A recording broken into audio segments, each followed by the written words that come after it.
Denver Broncos and the Houston Texans. This is 3 pretty much across the board. It seems there's one kind of rogue 3.5 left out there.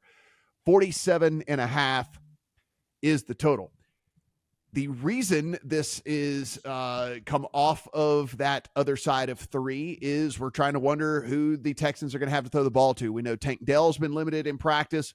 We know Dalton Schultz is very unlikely to go at this point. I'm reading a report from a beat writer right now that says he was not seen at practice during the media portion today. So that doesn't necessarily mean that he's not going to play, but that's at least out there as well. So we now are kind of down to the flat 3 universally here on the Texans at home against the Broncos, who your opinion on the Broncos is going to vary greatly to someone else's opinion on the Broncos. Like there's going to be, people are going to say, hey, they've started to play better.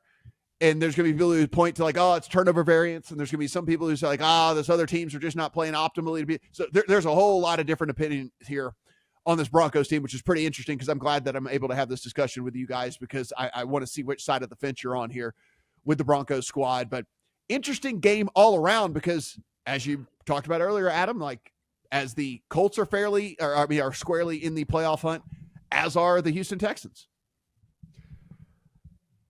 I just got this weird text on my phone.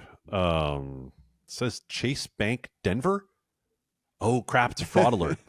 Oh, no. Oh, I got the fraud alert from Denver. God, I can't believe that came into my phone at just the right time on the podcast for me to talk about it. That was perfect. Crazy how those things happen.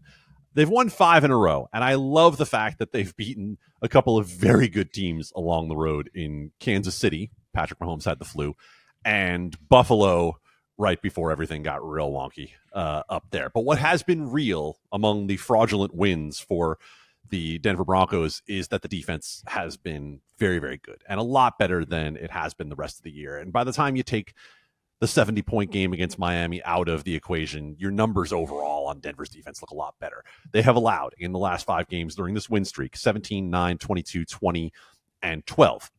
And I will at least mention that those games, 4 of them were at home, and now they're coming into a major, major stretch of road games where you're going to find out a lot more about this Denver team. But take what I just talked about with the Denver defense, take what I just talked about with what Matt just talked about with the injuries to the Houston Texans offensively. I know the advanced metrics tell you that these two teams have been pretty damn good offensively in the last few weeks. I still think 47.5 is too high for what we're looking at with the Denver Broncos defense and the questions about the Houston offense. Overall, it's a total that to me suggests that you have to believe 2 things.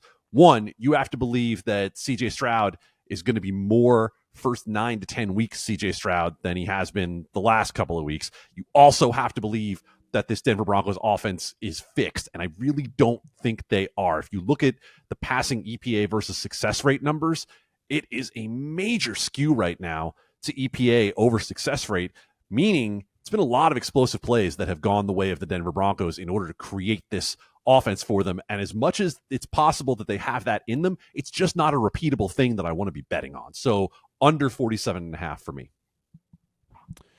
Steven, it's an interesting game all around because I'm looking at a Denver squad. So I always play a devil's advocate, like with the way that I'm leaning in games and stuff. And like, I go, hey, Matt, if we're talking about this game next week and Denver won this by 6 on the road over the Texans, like, would you be shocked? Would you be sitting there going like, how in the hell did that happen? And I actually wouldn't. And so when that's the case, it kind of leads me off of a game because I was leaning towards the Texans. I thought that this would be the spot where the Texans kind of go, okay, we're actually a real team. Denver's been kind of skating by, getting fairly lucky.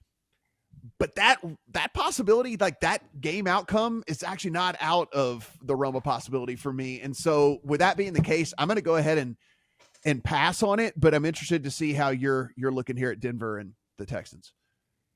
I bet Broncos plus 3.5, and Yeah. I think it's one of my favorite bets this week. Yeah. And I hear all of the arguments that the Broncos are frauds, and I think that's a bit strong. I don't think that they should be downgraded by any stretch of the imagination off of this 5-game winning streak. And what I wanted to double check was kind of the market consensus ratings. Ben Baldwin does a great job of putting those out every week on Twitter, kind of just give you an idea of where the market is with ratings on each of these teams. And over the past month, at no point, if I give the Texans 2 points of home field advantage, do I even get to Denver -3 in this game, let alone 3.5? And now as we record, the number's 3. Most of the 3.5s are gone. So, but the point still stands. At no point over the past month, in the middle of the Texans getting upgraded and the Broncos winning games and people shooting holes into their resume, has this ever been Denver, or has this ever been Houston -3 at home? Again, if you give 2 points to Houston for home field. So that, number one, that. Number two, during the 5-game winning streak, certainly understand the arguments about turnover variance and how repeatable is that. That is what has led to the Broncos defense being top 10 in EPA per play allowed defensively during this winning streak. But I'll counterpoint with those games were against the Chiefs, Bills, Vikings, Packers, and Browns. Browns, whatever, but some good offenses in there that they faced. Challenging offenses for a defense, and they showed up and played well. In that same span, the Houston defense is 23rd by EPA per play allowed. And don't get me wrong, I'm not going to get on this pod and say that CJ Stroud is not as good as Russell Wilson. That's ridiculous at this point. But for what it's worth, during this 5-game winning streak, Russell Wilson's completion percentage over expected is better than CJ Stroud's. They're not asking him to do a lot. And what he's doing is protecting the football. He has 0 interceptions during this winning streak. So he's not going to go light the world on fire and be old school Russ Wilson throwing the ball downfield a ton, but he's protecting the football, valuing possessions. I think the matchup is good for him to do that again this week. And I'm getting 3.5. And I would argue that 3 is still maybe not the right number in this game. Yeah, 3. If 3.5 can't come back up between now and then, I'd probably take a small piece of Denver, because it's just, look, Dalton Schultz is a big part of this offense. He's not going to play. He DNP'd both days. He's not going to play.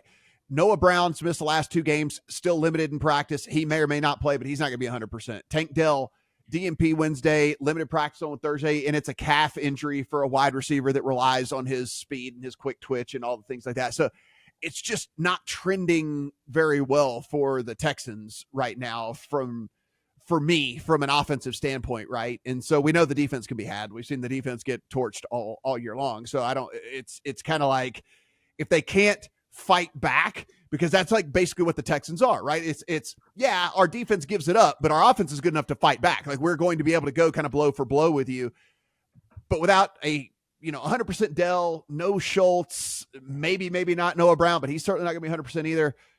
It's just tough for me to get there. I think if 3.5 pops again, I'll probably come in on the Broncos. I'm pissed I missed the 4.5. I should have gotten in on the 4.5, and I didn't. So it is what it is.